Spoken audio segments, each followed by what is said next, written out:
গ্রামে তখনও কেউ বিদ্যুতের কথা কল্পনাও করতে পারত না। রাস্তাঘাট মাটির ছিল, সন্ধ্যার পর কোনো পাখির ডাকও শোনা যেত না। পরিবারে তখন একমাত্র আমার দাদি ছিলেন। বাবা মা অনেক আগেই আমার জন্মের 6 বছরের মধ্যেই মারা গিয়েছিলেন। যুদ্ধের পূর্বে আমার পরিবারের ছোট চাচা চাচি তাদের 2 ছেলে নিয়ে ভারতে পাড়ি জমান।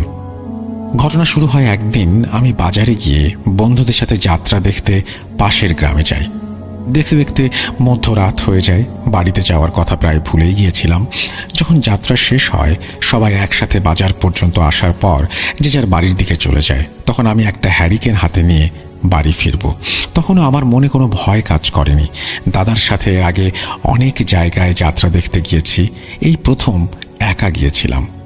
তখন মধ্যরাত, সে কথা মাথায় না রেখে আমাকে যেতে হবে এটা বেশি করে ভেবেছিলাম। তাই আমি বাড়ির উদ্দেশ্যে রওনা হই। এই পর্যন্ত